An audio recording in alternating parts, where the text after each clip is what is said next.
Masih dia nggak ada Potters podcast terkece seplanet bumi. Kece. Kece. Nah, enggak, gue nunggu itu loh enggak. Gue nunggu pengen ngomong kece. Karena dia ngomongnya kece. Iya. Kece kan? Kece. Aduh. Geng, hari ini kita dengan Mas Denny Blueberry. Halo. Biasanya hangat disapa Mas Ni. Ya. Ya kan? Oh, jadul itu. Nih Binban. Binban. Kemarin Bintang ke sini. Ini bapaknya Bintang. Bintang ya kan nama bandnya. Nah, artinya seru gak sih Mas ada kolaborasi dua generasi kayak gitu tuh? Seru gak sih? Seru sih. Jadi tapi deg-degan juga sih gua. Karena kan gue lihat dunia industri kita ini kan penuh dengan perjuangan. Sementara kita dulu ditempa dengan sedemikian, ya kan? Anak-anak sekarang kan kayaknya kurang soal itu ya, soal mental segala macamnya. Tapi gue, ya seru lah. Makanya gue, udah lu jalan aja lah. Syukur-syukur lu ketemu sama orang-orang yang survive juga, jadi bisa ngedirect. Termasuk waktu dia diundang, nggak tahu lah diundang apa datang ke sini, lu abisin tuh. Wah, gue ketawa tuh gue. Nah, kena lu sama si Angga lu. Aduh. Dan gue bilang ngapain sih ngeband, nyusahin orang tua kan. Bubar aja kan. Bubar aja lah band ini ngapain, gue bilang. Lu pikir ngeband tuh enak apa? Ya. Enggak kali ya. Ya kan yang gue pancing sebenarnya outputnya adalah mental mereka itu. Betul. Mereka bisa bertanggung jawab sama apa yang mereka lakuin sebenarnya. Biar nggak apa ya. Kalau kayak kita dulu kan kita mental kita jadi itu karena kita tahu apa yang kita lakuin gitu. Oh, kita mau ke sini nih, mau kesini. Udah lagi tantangan kita dulu nggak ada yang support. Iya, betul. Banyak pihak nggak ini gitu kan. Nggak ada ambilan kalau anak-anak sekarang bilang. Kalau dulu tuh angkatan kita itu jangankan ngeband ya, kita kumpul-kumpul aja ditanya mau ngapain gitu. Makanya kita kebanyakan kumpulnya nggak di rumah, keluar di gang, di apa, ngindarin itu. Jadi kita ngumpul dulu tuh belajar main musik, belajar merokok, bener kan? Belajar mabuk-mabukan, pokoknya belajar yang positif negatif gitu. Nah itu gue nggak dapet di anak-anak sekarang. Dulu kan kita beli rokok, ngisupnya malu-malu. Anak-anak sekarang wah, gue bilang anjir. Bener gue bilang, kacau ini anak sekarang. Nah itu mungkin yang eranya beda ya. Nah Mas Ni kan sempet sekolah musik kan berarti di luar negeri ya? Iya. Iya kan? Itu gue lulus tahun 95. Kebetulan ada beasiswa yayasan mantan presiden dulu di Bandung. Terus gue ikut tes. Dulu tuh TOEFL, grammar segala macem lah. Lolos. Gue masuk William Blue Hospitality. Protelan dulu enggak? Oh, Protelan dulu. Itu di luar negeri juga? Iya. Gue dapat 2 kota. Satu Prancis sama di Australia. Waktu pas hotel di Prancis berarti? Gue suruh pilih 2 itu. Oh, oke. Akhirnya pilihannya Australia. Australia karena dekat. Karena di Australia banyak orang Indonesia. Bahkan dulu, wah di Prancis gue ngomong Prancis gak bisa. Ngomong Inggris aja separuh-separuh kan. Belibet ya kan. Wah ribet. Nah terus gue jalan semester 4 atau ke-5. Ada beasiswa lagi. Gue ditawarin lagi. Sekolah musik. Oh gitu. Itu tahun 96. Gue coba lagi pas libur panjang tuh gue balik ke Bandung. Diterima lagi. Akhirnya sekolah perhotelan gue lepas. Sebenarnya gue ngelepas perhotelan tuh karena gue dulu pengen gimbal. Iya. Dulu gue pengen panjang, gue pengen gitu loh. Di hotel itu gimbal itu nggak bersih, nggak higienis. Lu gila, kaos kaki tuh harus sama tingginya, semata kaki semua. Jas itu harus gitu. Gue bilang di Indonesia banyak aturan, masuk ke sini juga diatur-atur juga. Terus gue punya teman tuh di sana ada namanya Ricky tuh. Ini anak enak banget sih hidupnya. Main di kafe, kuliah gitu. Zaman dulu kan kafenya di luar kan beda gak kayak kita kan. Nah itu motivasi gue. Gue pengen main nih di kafe nih. Biar kayak JNR, biar kayak Sex Pistol kan mainnya di kafe-kafe gitu tuh. Akhirnya lu kayak mana caranya? Lu harus menguasai alat. Lu harus sekolah Den. Dia bilang gitu. Gimana caranya gue sekolah? Ya lu daftar. Ternyata di sana daftar sekolah tuh gak sembarangan. Harus tahu lah kurikulumnya, harus tahu segala macam. Nah gue dapat beasiswa kebetulan banget. Ya udah gue lepas yang perhotelan itu. Lu gimana sih dapat apa yang lu lalui dapat beasiswa?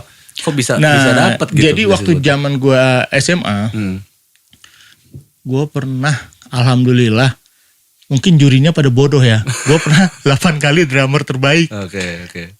Terus Oh, ada bawa piagam. Oke. dia ada sejarahnya lah. Ini terus yang kedua, gue waktu itu punya hotel. Gue ada hotel ya kelas-kelas kecil lah di Pekalongan. Terus gue ditanya interview sama mereka yayasan, tujuan kamu mau apa? Dulu kan gue kan nggak ngerti kan. Saya mau gedein hotel saya Pak, gue bilang gitu. Terus kenapa kamu milih ke luar negeri? Karena pada saat itu kan NHI di Bandung sama Trisakti ya, yang up to date sekolah perhotelannya. Kenapa nggak di Indonesia aja? Tanggung Pak. Iya. Orang dosen-dosennya aja orang bule, masa? Iya. Ya kan mendingan aja saya ke sana Pak. Boleh nggak Pak? Yaudah kamu coba deh dites. Dites, udah Masuk. Beasiswa juga itu. Ya, sebenarnya beasiswa itu bukan pemerintah ya, yayasan ngebantu kita untuk ngurusin administrasi doang sih kalau menurut gua. Ujung-ujungnya ada biaya juga. Iya, kita harus deposit. Waktu itu deposit berapa ya? 50 atau 30 juta lah pada saat itu. Untuk living in, kita tinggal di sana gitu. Meyakinkan kalau ini bukan gembel ya kan. Betul. Dulu sampai sana mau jadi imigran gelap apa mau jadi pelajar gitu. Artinya kemana-mana ada duitnya kok gitu. Aman gitu. Yang gue tangkap sih seperti itu. Dipermudah aja sih. Tetap aja kita yang lakuin semua kan. Kuliah segala macem. Waktu pas di di musik waktu itu sekolah musik. Australian Institute of Music. Australian Institute of Music. Ngambil jurusan drum gitu ya. Dulu majornya gue ngambilnya musik director. Oke, musik. Tapi basicnya drum. Oh, basically-nya drum. Tapi ininya musik director. Musik director. Karena gue waktu itu kepengen cita-cita gue nih. Jadi komposer ya. Minimal gue pengen bikin lagu yang orang Afrika denger. Wah ini lagunya bisa masuk di Afrika, bisa masuk. Ya dulu cita-cita gue yang suka ngebaok gitu kan dulu. Lalu gue pengen kesana. Aduh. Dan ternyata susah. Gitu ceritanya gitu sih. Alhamdulillah lulus ya kan. Lulus. 98. 2 tahun. Terus balik ke Pekalongan. Gue ke Jakarta. Ke Jakarta. Terus lu mulai stay di Lampung? Gue tuh di Lampung tuh kayak homeless gitu, nggak ada rumah, bolak-balik Jakarta, Lampung, Pekalongan, Semarang. Jadi perjalanan gue tuh sebenarnya lumayan panjang. Gue sempat ngajar juga di Farabi, di Cik, gue sempat ngajar di Jakarta. Nah ada nih ceritanya, gue punya murid, ternyata mainnya lebih jago dari gue. Wah jago banget. Ingat banget waktu itu Dream Theater, lagu Just Another Day itu. Di album itu tuh. Pas tuh 99 itu. Nah itu sebelum gua tahun 99 akhir. Nah lu balik ke Lampung itu kapan? Tahun berapa? Ini belum kejawab pertanyaannya ini. Oke kita kerucutin lagi deh. Lampung langsung bikin Blueberry? Enggak, gua kan gini ceritanya. SMP itu tahun 91-an gua tuh udah ngeband. Sama guru-guru Persit. Ya, dan gue ngeband tuh di deket rumah lu dulu di Pramuka. Ceritanya dulu gue Pramuka kan, itu ada alat, ada drum, ada gitar segala macem. Nah, nggak ada yang mau mainin drum, gue main. Lah, oh gue ternyata bisa, tapi kok aneh ya katanya. Kok kidal ya? Kok aneh gitu. Coba Denny kamu rubah kata guru. Jangan-jangan kamu kidal, gue rubah. Enak nih Pak.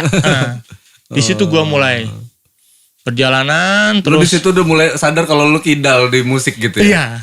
Tapi kalau nulis tangan kanan kiri. Kanan. Nah iya makanya kan kidal di musik. Sebenarnya kanan kiri bisa. Bisa. Oke. Karena orang tua kan nggak ngasih gue kidal kan. Ya artinya di musik lu kidal. Kan? Gue belajar kanan. Terus akhirnya gue beli gitar nih. SMP tuh gue beli gitar. Nah ini saksi bisunya si Aca, ada gitaris Aca. Gue manggilnya Adin tuh, guru gue. Dan gue pinjam gitar lo. Itu kan senar gue balikin kiri kan. Gue belajar chord gitu. Sama dia dibalikin kanan. Pening dong gue. Pas gue ambil, kok senarnya kanan. Gue gak bisa mainnya kan. Gue balik lagi kiri. Dipinjam lagi sama yang lain. Akhirnya dibalikin senar lagi. tuh gue bolak-balik. Akhirnya gue ngalah. Udahlah senarnya kanan, tetap gue mainin kiri. Gue waktu itu pergi ke toko buku Fajar Agung. Dulu di Arto. Loh Ya, kan Arto kan. Aku kalau Orang sekarang lama ini. Aduh. Kalau sekarang apa CP ya? Apa sekarang? CP. CP ya. Nah itu buku-bukunya itu, kode-kodenya tuh gue balik semua nggak? Tabulasinya tadinya ke atas gue arahin Iya, ke iya, bawah. iya, iya. Sampai sekarang. Tapi sebenarnya gue main gitar juga udah 2000-an kok, 2000 setelah gue rehab, gue sempat sakit lah, terus gue rehab, gue belajar gitarnya itu mulai serius. Jadi kalau bicara soal ngeband, gue dari SMP. SMA, gue ke Jawa. SMA kelas 2, kelas 3. Kelas 1-nya gue di SMA 1. Gue gak naik, karena gak pernah masuk. Gue pindah ke Jawa, gue lulus langsung pergi keluar. Nah, selama gue SMP, SMA, setiap ada event di Jawa, gue ikut. Gue dulu bikin band di sana. Ya sampai Lox Lebor gue masuk 20 besar. Tahun, nah yang menang teaser kalau nggak salah. Si Wawan. Ya, Wawan. Nah gue deket tuh sama drummernya tuh. Pernah ngobrol. Itu sama-sama SMA dulu tuh, gak sama gue sepantaran gitu. Dari mana mas? Gue ini dari Jawa tapi lama di Lampung. Gue inget bener tuh pas Lox Lebor tahun ya segitulah 2000 ke bawah dan 95-an gitu. Era teaser lah ya itu. Ya era teaser. Si bandel. Si bandel. Nah itu. Nah terus gue lompat deh ke Australia. Pulang-pulang tahun 98, 99. Situ gue ngebentuk Blueberry. Di situ. 98 itu. Ya. Nggak, ngebentuknya sih tahun 2000 ya. Iya, Tapi kan gue nongkrong dulu di Kompares. Iya. Ngomong Kompares. Gue balik tuh gue nyari tongkrongan di mana ya. Pasar seni waktu itu chaos banget. Gue lihat wah serem banget nih anak pang, anak dekor ribut terus pada mabok. Wah gue bilang. Pada saat itu gue juga masih liar kan ya generasi 90 lah mana ada yang sadar kan. Iya. Dulu tuh gue sampai motonya hari gini belum pada mabok. Itu IP itu sama gue tuh motonya Di gitu. tahun 90-an tuh gue tuh ngeliat bujang-bujang itu. Nyimeng aja di motor itu bawa cimeng di sini. Aduh. Gila, itu masa-masa indah dan suram. Terus gue masuk ke Kompares itu dalam proses rehab. Okay. Nah di Kompares gue ketemu IP, ya kan, gue ketemu Yongki, dia orang banyak band tuh kayak di Potlot. Gue kan pernah ke Potlot juga tuh, gue tinggal di sana semingguan kan di Potlot. Gue lihat, ini kayak Potlot nih, Lampung nih ada Potlot nih, keren nih. Terus mereka slankers juga kan. Akhirnya gue ke situ ngeband lah sama si IP. Blueberry itu tahun 2000-an. Tahun 2000-an ya. Awal. Padahal handphone BlackBerry belum ada itu. Nah nama Blueberry itu gue yang nyiptain waktu gue mau mandi. Waktu ku mandi nih. Waktu ku mandi kata si Jamrut itu Jamrut. Ada sabun tuh baunya enak. Nih baunya asik nih. Dari situ. Oh Blueberry. Blueberry warnanya hijau apa biru gitu ya. Biru ya. Biru deket-deket ungu itu lah. Nah itu nama Blueberry. Gue bilang P. Ini Blueberry P. Jadi gue baru tahu ini inspirasi dari sabun mandi. Sabun mandi. Gue kalau mandi kan lama sejam 2 jam. Dari nggak sadar. Dari sadar nggak sadar sampai sadar nggak. Ya tahu sendiri lah ya kan zaman dulu kan. Angkatan 90-an kan paham sendiri. Sampai digedor. Oi. Kirain mati lu kalau mandi berjam-jam. Ini lagi nyium bau blueberry. Lagi seger. Mabuk blueberry jangan. Nah terus Hunting ceritanya. Hunting kalau nggak salah gitaris pertama itu Andi BAG. Waktu itu gue pernah ngeliat mereka kalau nggak salah no parking. No parking. Yang gue lihat itu ini orang bass, dia kan dulu ngebas. Bassnya sama anaknya kok gedean bassnya ya. Tapi mainnya gila kayak Flea gitu, lari sana lari sini. Gila, terus pakai sepatu gitu kan. Kos kakinya tinggi ya. Terus yang gue lihat ini orangnya kok bening-bening nih, bukan orang kita nih gue bilang nih. Cina. Cipit. Dan gue tuh orangnya yang paling suka kan gue manggil Andi sekarang kan Akeo. Aduh. Ketemu sama dia. Diajaklah ke rumahnya. Sempet bikin lagu tuh kayak kami. Gue lupa lah lagunya apa itu. Tahun awal-awal gitu. 2000 awal tuh udah bikin. Nah terus perjalanan waktu sampai akhirnya. Ya sampai sekarang. Gitu. Blueberry. Blueberry. Lo main drum tiba-tiba main gitar. Nah karena gue rehab kebanyakan ke dunia entah berantah. Dokter itu udah klaim gue, kamu gak bisa kegiatan yang berat. Kamu harus bed rest tuh 2000. Blueberry baru tuh. 2002 atau 2003. Kamu harus bed rest 1 tahun. Akhirnya gue bed rest udah. Drum itu semua gue buang-buang. Sorry. Gue buang-buangin semua. Gue kasihin ke siapa yang pakai gitu. Udah mulai belajar gitar, dreng. Gue lari sana, lari sini. Pada saat itu, ya ini gue jujur ya, belum pernah gue cerita ke kawan-kawan. Gue pengen ngelepasin teman-teman semua, biar gue sembuh. Iya. Karena kalau gue di zona itu bahaya. Akhirnya IP gue lepas, Kompars gue lepas. Gue lari lah kemana-mana lah, hijrah lah kemana-mana. Akhirnya balik lagi. Gue bilang sama IP, kita buat Blueberry formasi baru. Gue main gitar. Lo emang bisa main gitar kata dia. Lo aja masih sakit. Ngomong aja. Dulu kan gue ngomong masih mengat-mengot gitu kan. Biasa lah orang. Lo aja masih mengat-mengot. Gue bisa, nanti gue belajar deh. Ya udah itu perjalanan. Ketemulah formasi solid. Siapa? Nada. Donald, Cimoy. Oh iya itu ya. To the best. Yang best of the bestnya di situ lah ya. Yang solid banget itu di situ tuh. Karena di situ kita mulai berkarya. Ya betul. Gue bilang sama Donald sama Cimoy, kalau soal musik lu gak ada apa-apanya dengan gue. Tapi soal karya, lu bisa jadi apa-apa. Gue bisa gak jadi apa-apa kalau gue gak bisa bikin karya. Akhirnya mereka gue tuntut semua bikin karya. Betul. Jadi mereka akhirnya bikin karya semua. Ya kingnya di karya memang. Kita itu kayak gue bilang lu sehebat-hebat Ingwe Malam Stand lo ya kan, tiba-tiba nyanyi bawain lagu apa, udah jadi Ingwe itu jadi berubah jadi band pengiring. Udah selesai lo.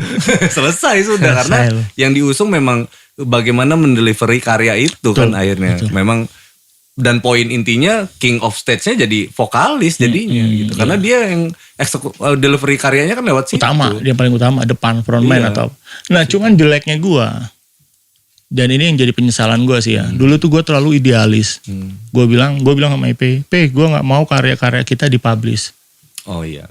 Bahkan sampai ada beberapa radio narik kita. Dulu kan masih Inditen atau apa segala macem lah ya.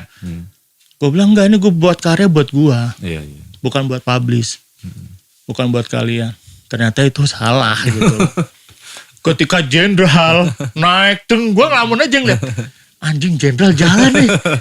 Gila. Sony apa EMI? EMI. Deng, wah. Anjing kita gimana Pak? Ya udah kita ngindi aja. Ya udah mampus kita ngindi dah. Udah kejebak di situ. Tapi memang nyaman sih. Gue nyaman. Iya, benar. Karena beberapa kali gue ketemu sama label tuh. Ada kejadian beberapa personil gue harus diganti. Mereka udah nyiapkan personil. Karena ini yang ngejual mas.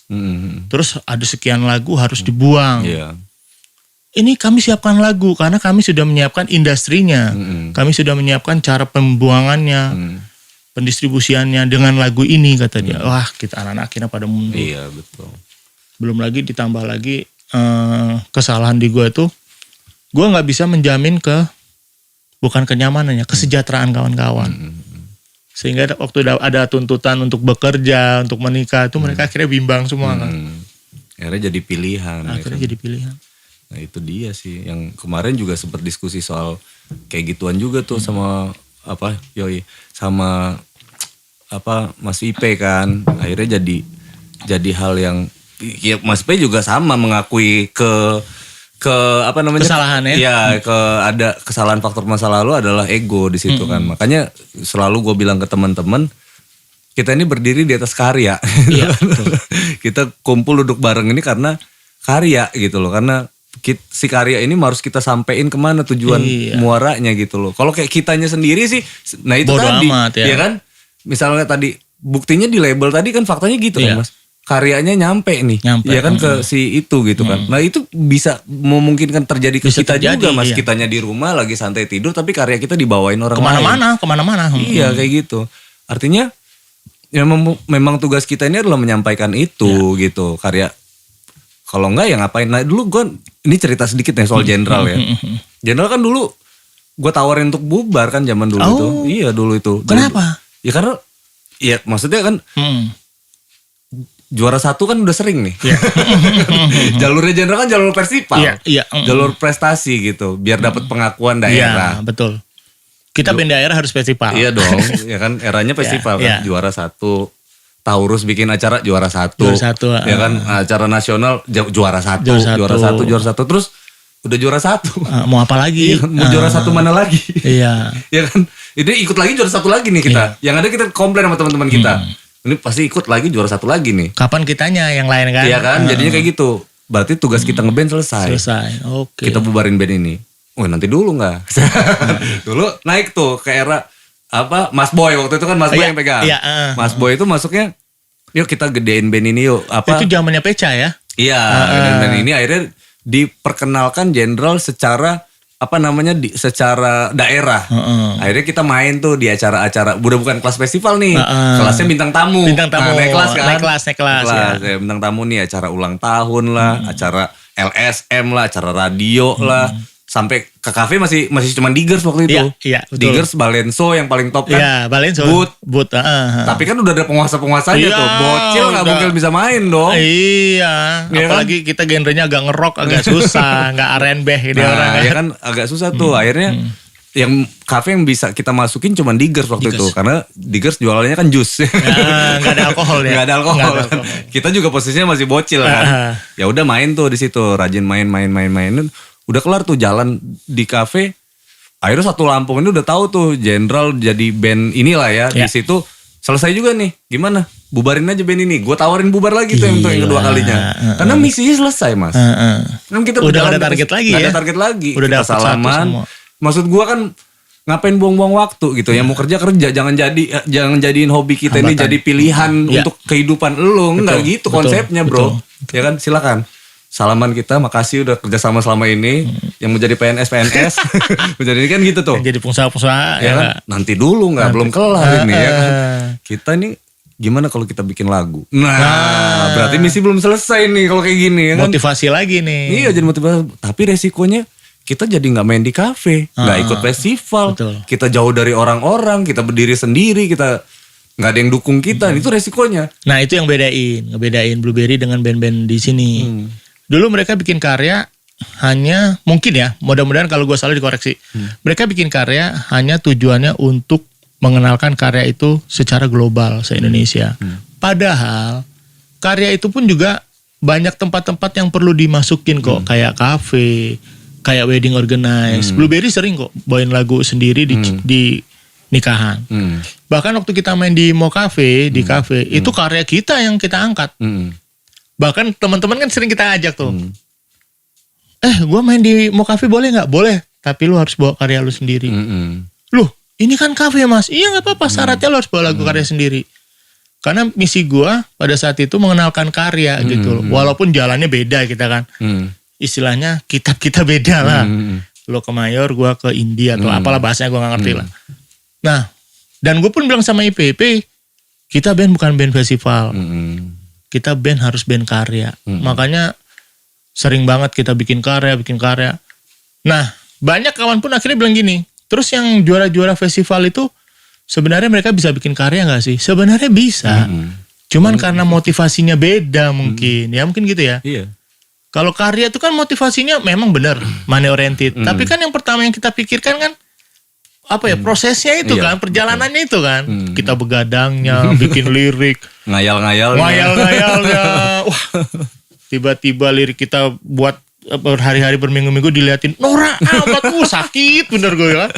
Gue ini begadang lo bikin lirik. Iya Nora kayak gitu udah gak usah pakai. Nah kayak gitu sih ceritanya. Mungkin motivasinya beda kan. Dan tapi yang gue salutin dengan Jenderal and the Gang, gue bilang and the Gang, kalian itu pada saat itu mau motivasinya bukan hanya player aja, bukan hanya anak musik. Tapi sampai supir angkot loh. Mereka beli CD tuh, CD bajakan tuh kan yang dicari band-band Lampung. Iya, benar. Sampai gua ke Jawa main, disebutin tuh era-era itu tuh. Mas ada lagu Di Atas Langit, itu band siapa? Gue bilang, waduh, ini kesalahan gue gak ngikutin kan, karena gue terlalu idealis gue. Iya. Terlalu indie. Gue tuh band Indonesia cuma 20%. Selebihnya band bule. Karena Indonesia itu kan pada saat itu setiap eranya berganti, musiknya berganti.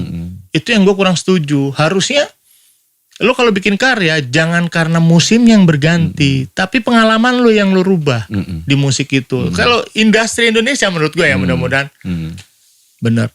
itu musimnya berganti, musiknya ikut berganti. Sehingga yang tadinya gue ngeliat, band ini keren nih. Karena gue lihat banget festival tuh gimana dia juara. Begitu bikin karya dong. Kayak gue lihat podcastan lu ngobrol sama siapa. Kok karya lu tuh kayak mana sih mas? Gue kok bingung gitu. Lu ngomong sama siapa, sama IP apa sama siapa gitu.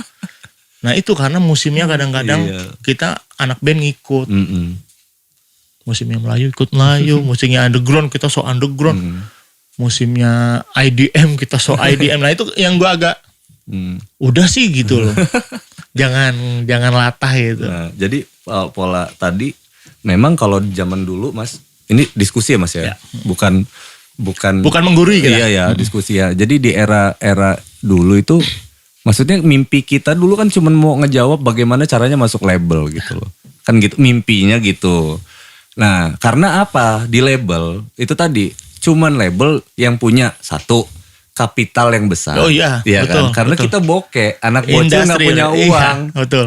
Bintang bisa minta duit sama bapaknya. Lah kita dulu bapak kita tahu kita main musik, diinjak leher kita mas. Abis. Menjadi apa lo? Gue dulu beli gitar akustik dihancurin. Nah makanya nggak berani kita, nggak berani bilang, nggak berani ngomong. Bahkan kayak gitu. Satu, kita butuh pendana yang besar gitu. Kapital ya. Kapital. Yang kedua, hanya label yang punya jaringan distribusi besar. Ya. Mendistribusikan karya kita skala nasional ataupun internasional. Karena mereka yang buat. Iya dong.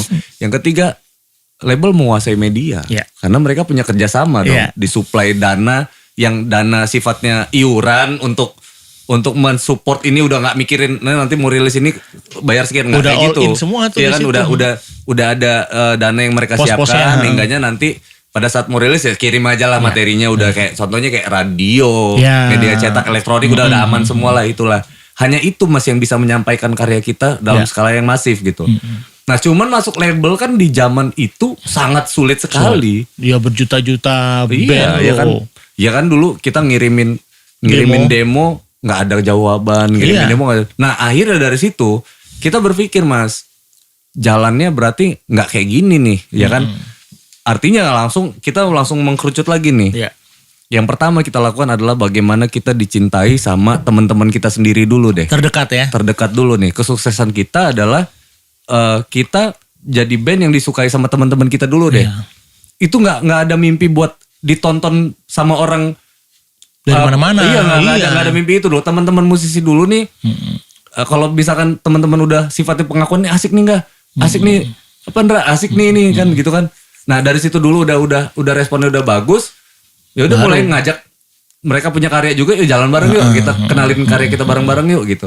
Nah makanya ketika ada lagu itu ada di angkot, lagu itu disukain banyak orang mas, itu kayak gue tuh kayak mimpi juga gitu loh. Begitu manggung, kok orangnya tahu lagu gue ya, perasaan yang denger lagu gue nih hanya itu aja. Iya teman-teman gue sendiri gitu kan. Awalnya ya. Ya kan bingung. Ternyata cara kolaborasi yang kita lakukan waktu itu punya dampak itu. Contohnya gini, saat Jenderal manggung, itu anak Flat ada di situ, ada semuanya hadir di situ. Terus Flat manggung, gua ada di situ semuanya. Kayak gitu aja dulu. Buat kita adalah kesuksesan kita adalah kalau teman-teman kita sendiri itu udah nonton, kita udah seneng, udah happy. Pengakuannya di situ aja dulu kok. Iya udah nggak, kan kita nggak bisa berharap orang untuk suka sama lagu kita kan mas gitu. Ya mau masuk radio juga dulu kan ditolak juga. Dulu kan masukin ke radio, oh ini nggak standar radio ini, standar radio tuh begini-begini. Oh ya udah gitu, nggak gimana gitu. Lama-kelamaan ditelepon juga gara-gara lagunya kedengeran di angkot gitu kan. Iya, udah kemana-mana. Lagu, store lagu dong nggak, sini nggak. Ini kalau itu juga belum tentu diputer ya. Kalau ada request baru kita puter kan kayak gitu. By request. Iya kan, ternyata di request mas. Hingganya mengacaukan chart radio waktu itu. Kacau ya, jadi Jenderal naik. Deng. Iya kan, jadi ada peringkat berapa kan. Nah disitulah pembunuhan yang dilakukan oleh label. Hingganya label nerima chart di label radio, tuh tetap. Bahaya nih band ini. Jenderal siapa? Iya. Pas dilihat labelnya 0 kan, nggak ada produksi 0 nggak ada nih. Itu kejadiannya gini. PowerPoint-nya kan kayak gitu tuh di store tuh. Blueberry waktu itu diterima sama salah satu label. Tapi dengan catatan, gue bilang sama IP, waktu itu ada satu band namanya Juliet atau apa gue lupa lah. KFC ya? KFC. Music Factory berarti. Music Factory, gue lupa lah banyak banget kan. Pada saat itu yang lagi di push itu Juliet. Gue bilang sama apalah waktu itu orang itu, bisa nggak Blueberry sejajar dengan dia? Blueberry nggak perlu di-push lebih banyak. Yang penting di mana dia konser, gue ada di situ. Gitu. Gue bilang, soal materi itu kan kembali lagi kepada industri, gue bilang. Betul. Industri yang menciptakan kok. Walaupun karya itu kita yang nyiptain, tapi diciptakan lagi sama industri untuk siapa yang naik, siapa yang tidak gitu. Mereka bingung, waduh, Juliet terlalu kuat, gini.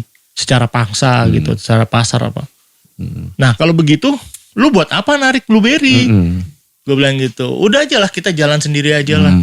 Toh tanpa mereka kita bisa jalan kok. Nah itu makanya pada saat itu gue banyak bertentangan dengan secara ideologi ya, bertentangan dengan kawan-kawan Jenderal CS. Gue bilang karya mereka nih bagus, hati-hati kalau udah masuk label, nanti lu jadi anak kos lu di Jakarta, nggak bisa bergerak. Contohnya udah banyak itu.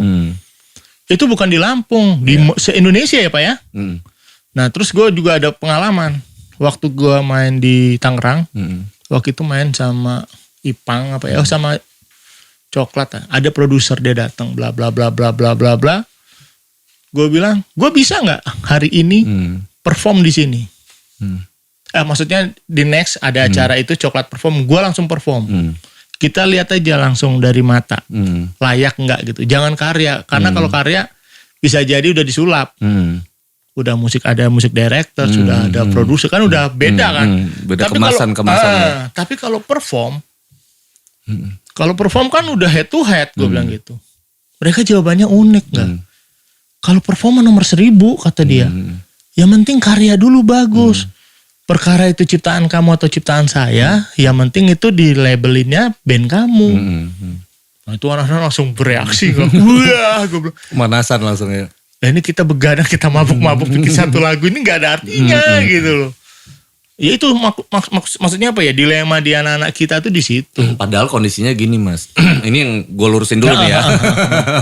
Ini versi lu ya kan, kita kan gue yang jalan di situ nih ya, udah jalan ya.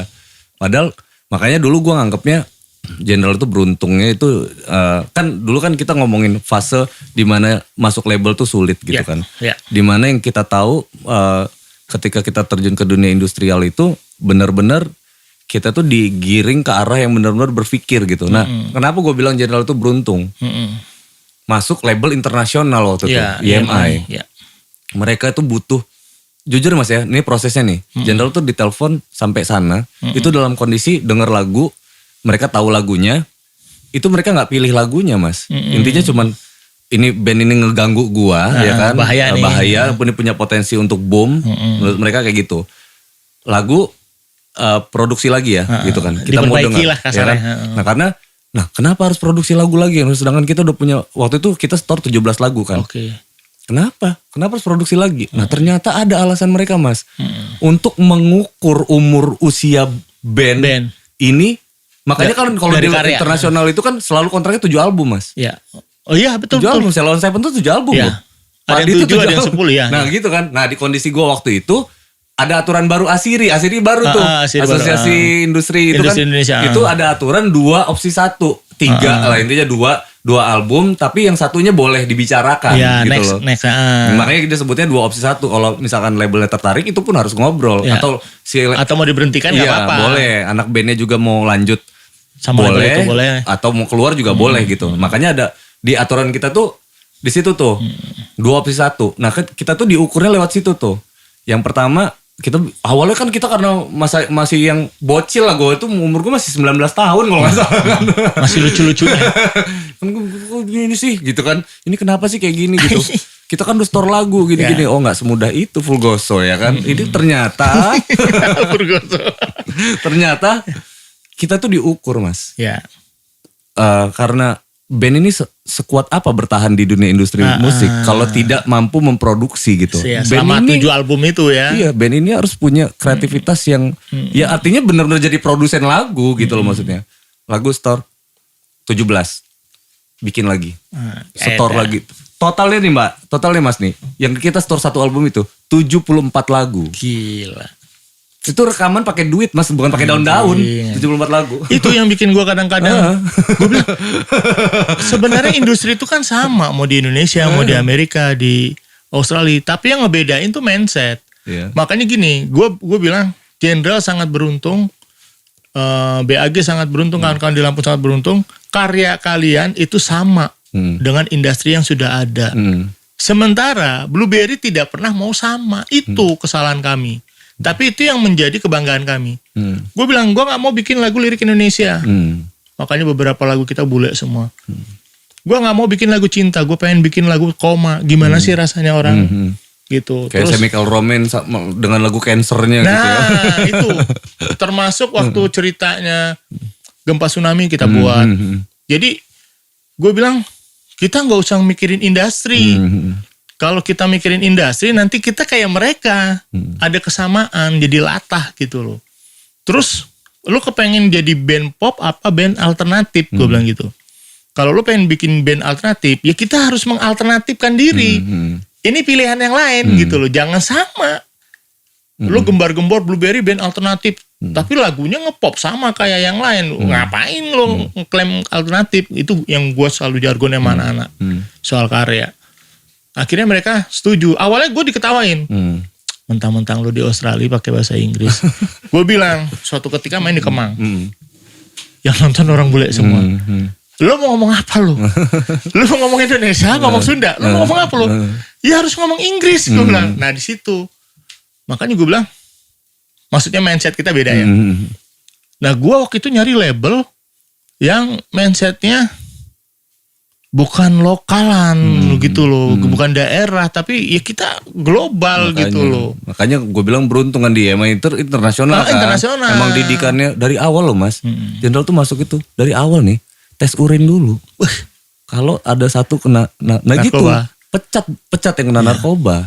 Oh itu tahun Jadi berapa kita sih? diganti personil itu bukan karena yang ini bentuk kayak gimana, enggak. Kacau ya. Satu narkoba, karena buat mereka aset. Kalian tuh aset perusahaan gitu buat mereka. Kena narkoba kan berapa Didikannya lama gitu. sih ya? Iya makanya kan, nah ini jadi bahan pelajaran gue yang gue bisa gue bagi ke teman-teman, geng.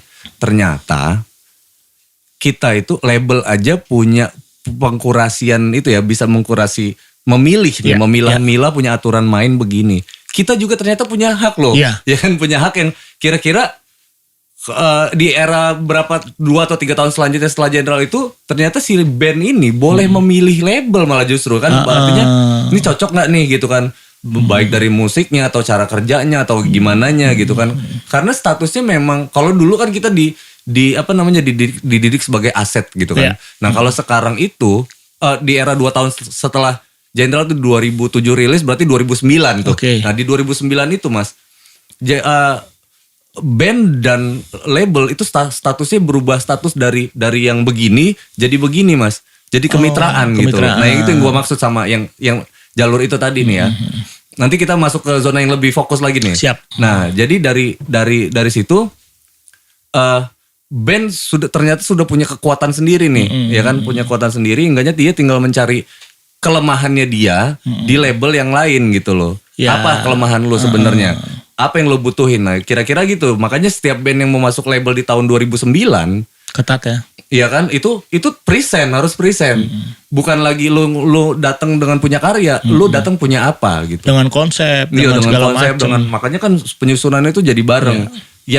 Yang lolos tuh kayak contohnya kayak misalkan The Potters saja karena ada itu waktu itu Dodi kan, ada Dodi, ada di support banyak pihak lah, intinya ada ternyata Kiki The Potters ini artis sinetron, udah punya something yang bisa diluncurkan gitu. Nah gitu. Nggak cuma ngomongin sekedar karya. Nih 2009 tuh udah kayak gitu tuh Mas. Zonanya agak unik ini. Nah, setelah dari situ band akhirnya sama label tuh akhirnya berstatus kemitraan kan. Berstatus kemitraan. Nah, di situ gue juga ngeliat ada momen, ada celah.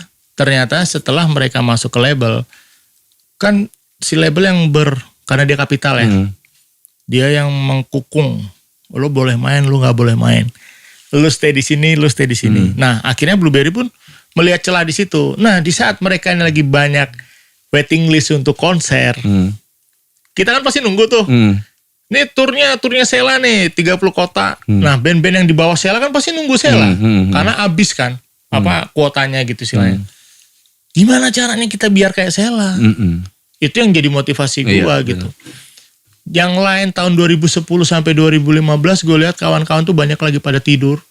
Itu Blueberry kencang. Terus gue bilang, gimana caranya kita masuk ke Jakarta, Bandung? Ya harus siapin materi, kayak krunya, manajemennya lah. Ya sementara kita orang daerah kan, nggak tahu apa-apa. Dulu kalau nggak kita ke Jakarta kan kita nggak dapet info nggak. Paling dapetnya denger. Akhirnya gue turun ke Jakarta, gue tur di Jakarta sama Blueberry, baru gue tahu, oh ternyata band tuh harus ada kru, harus ada ridersnya, harus ada ini. Baru di situ gue merasa, oh gue band indie tapi kayak label gitu loh. Dan menangnya gue nggak dikungkung, tapi apesnya gue gak dapet apa-apa di situ. Iya. Gitu loh. Nah jadi sebenarnya Mas, ini gue boleh puji dikit lah ya. Jadi sebenarnya itu gue sempet sampein juga ke Mas P gitu. Ya. Apa yang langkah yang dilakukan Blueberry zaman dulu sebenarnya sangat-sangat visioner, gue bilang kan gitu. Sangat-sangat visioner. Tapi bahaya loh nggak? Nah jadi gini, cuman satu nih karena visioner. Jadi ternyata nih ada kok Mas nih yang ini nggak ngomongin bandnya lah, kita ngomongin karyanya deh. Kadang kan kita dengar karya orang itu agak aneh di zaman ini gitu. Kita nggak tahu nih, ini alasannya ini apakah karya ini telat lahir atau kecepatan lahir, apa prematur gitu. Jadi betul, kita benar-benar yang ada di zaman itu benar-benar berpikir keras kenapa kita rasain sesuatu di karya itu, tapi ada yang salah sama zaman ini gitu. Ini ngomongin karya itu kan misteri, lu setuju ya? Setuju misteri ya. Ini kejadian. Ini sepakat kejadian. dulu nih ya. Setuju. Nah jadi artinya ini apa yang salah ya? Ini akhirnya semua itu bicaranya soal zona waktu ini. Iya. Ini kalau nggak kecepatan lahir, ini telat lahir ini. Apakah karya ini sudah terjadi di sebelumnya? Atau jangan-jangan karya ini harusnya belum lahir di zaman ini gitu? Atau salah tinggal loh. Nah, jadi kan salah. Nah kan akhirnya jadi kayak gitu tuh. Jadi ekspektasi. Jadi tahun 2005 atau 2006an di era itu, gue bikin lagu If You're Gone sama Untouchable, sama adalah beberapa lagu. Gue masukin ke playlist radio di Inggris, Inggris, Prancis, pokoknya 4 negara tuh. Alhamdulillah Blueberry selama 6 bulan peringkat pertama.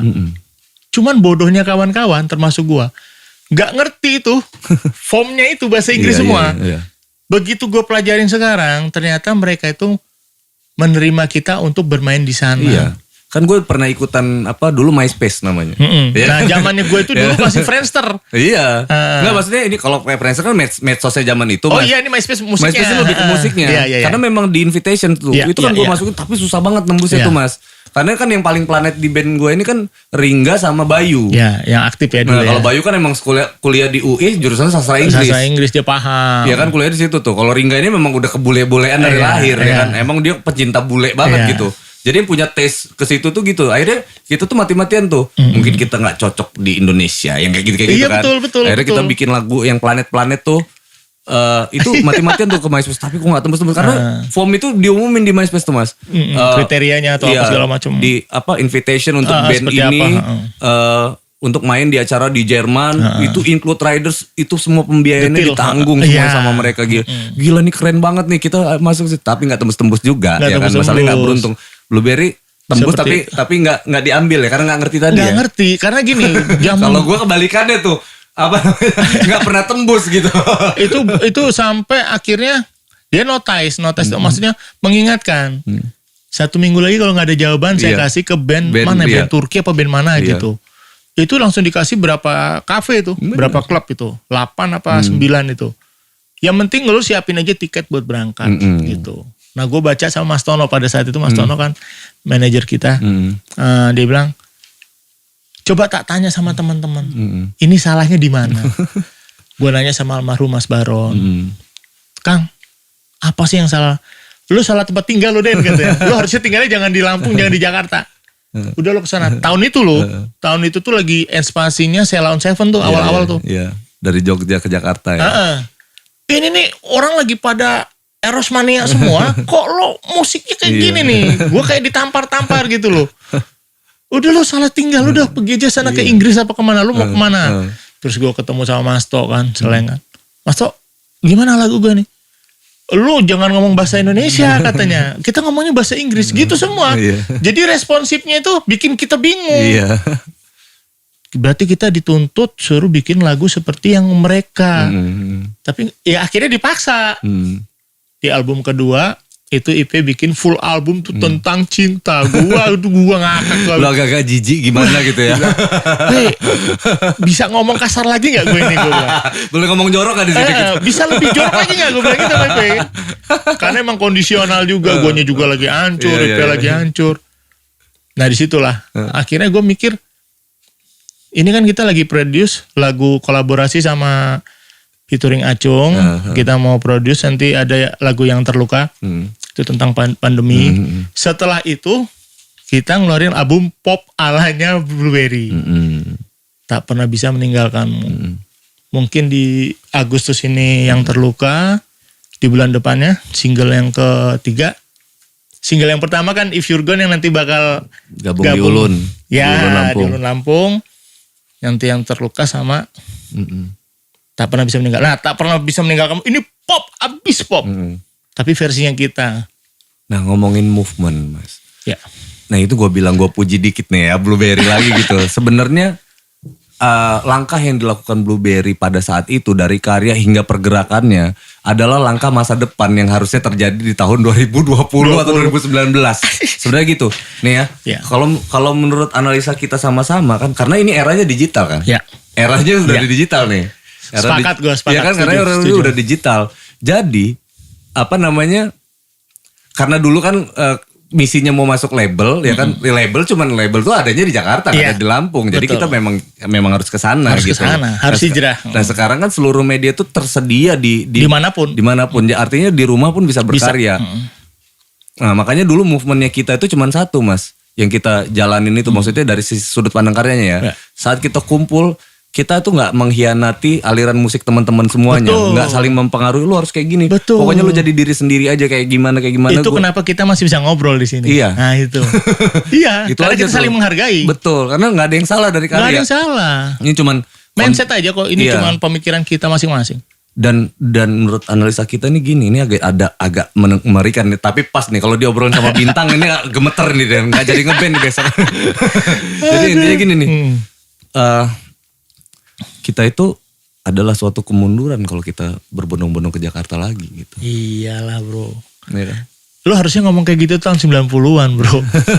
Lu harusnya ngomong gitu tahun 90 2000 awal. Karena dagangannya dulu kan retail, Mas. Karena dulu Jakarta itu kapital. Iya, lu kan? gak ke Jakarta, lu gak bisa apa-apa. Bener. Itu yang gue lawan terus sampai sekarang. Nah sekarang yang langkah movement include sama karya lu sekarang itu memang kayak gini. Orang dituntut untuk ikonik atau autentik nyebutnya gitu ya.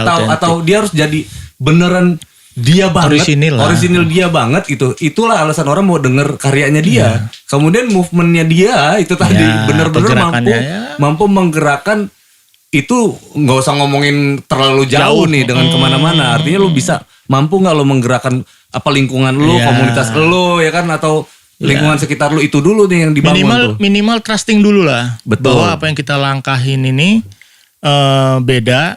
Dan gak salah juga gitu loh. Karena platform digital kan memang head to headnya memang bukan lagi ngobrolin sama label lagi. Iya. Gitu. Udah ngobrol sama pencipta lagu, pemilik bandnya sendiri. Nah di sini nih gue lagi dilema nih di Blueberry nih. Antara gue dengan IP dan player lain. Apa itu Mas? Soal platform. Mereka berambisi kita single. 3 ini dilakuin. 3 lagu terakhir ini kita lakuin. Single. Lagu kelima kita bikin full album. Yeah. Tapi gue orang lama nih. Gue pernah jatuh bangun di band itu hanya ingin membuat CD, kaset gitu. Dan itu gue gak ngerasain di platform ini. Nah, tahun 2020 ya, di saat gue habis recovery, gue bikin solo album kan. Itu gue masukin ke platform. Gue pengen tahu nih, dunia platform seperti apa sih. Di Semarang ada Kaum Minor, itu platform digital. Publish segala macam gue masukin. Gue gila loh enggak. Gue cuma nyetor cover muka gue sama audio. Artwork sama audio yang ditentuin. Nanti ukurannya 4,4 sekian ini sini. Standarnya dia. Standarnya mereka. Gue kirimin cedes. Gue bayar berapa? Gak ada. Udah tinggal lu nikmatin aja di Spotify, di Deezer, di berapa. Udah gitu doang. Udah. Ya udah. Awalnya gue bangga dong. Wah gue milenial nih. Ya nggak? Tapi lama-lama sense musik gue hilang gitu loh. Gue pengen ngeband nih kayak mana caranya. Terus orang menghargai karya gue apa harus melalui platform-platform itu. Terus gimana sih cara meninggalkan kenangan itu? Nah itu yang jadi dilema nih di Blueberry saat ini. Gue berdebat terus tiap hari sama IP. Oh gitu. IP sama Cime udah mas ini zamannya digital simple gitu. Zamannya bintang ini udah. Sampai bintang tuh bilang. Sampai anakku tuh bilang. Tau gak lo, anak lo itu ada di itu ada di chart Spotify top lo itu si bocil-bocil itu boleh juga gue bilang ini anak-anak ini. Papa itu udah gak kepake gini-gini, gak bisa. Papa ngerasa kayak ngezolimin papa sendiri gue bilang. Gue kayak ngezolimin gue sendiri. Gue bilang gitu. Terus lu maunya gimana? Gue tetap harus ada rilisan. Gue bilang. Gue tetap harus ada. Siapa yang mau beli? Kata dia lo. Kalau kita mindsetnya seperti salary seperti itu, ya beda dong bahasanya. Itu bahasa antara gue dengan manajemen, dengan market manajemen atau dengan apa gitu. Tapi kalau secara player, ya lu apa? Lu pengennya apa? Gue pengennya apa gitu loh. Makanya sekarang dengan manajemen baru. Dia mengakomodir semua. Yaudah gini aja mas. Jadi yang megang gue nanti ada Andi dengan Toge. Kita ikutin platform. Nanti urusan rilisan segala macem. Gue buatin buat lo. Karena gini, gue tolak ukurnya. Di HP gue masih main Facebook. 90%. Ya, habis itu kayak gini lah contohnya. Nah ini kayak jendal gini. Lo rekaman. Enggak. Mana lagu jendal? Lu ke Spotify mas. Udah gue buka di HP ke Spotify. Udah gitu doang. Nah terus kalau ada CD. Ini kan bisa gue bawa. Iya. Nah pertanyaannya KTP. Oke CD mas. CD ini mau lu puter di mana? Iya juga gue bilang. Emang punya PCD? Nah emang PCD ada. Ya kan CD player ada. Itu gue makanya gue dilema banget. Lu aja muter lagu masih di handphone. Masih di handphone. Malah jangan-jangan banyakan flash disk. Berbalik ke lu lagi iya, ya. Iya juga ya. Itu gue diserang itu gue. Dikeroyok gue nggak. Dikeroyok. Jadi lu maunya gimana kata anak-anak? Ya udah sih pikirin gue juga. Gue ini berjuang juga loh gue bilang gitu. Kasihan teman-teman yang di luar.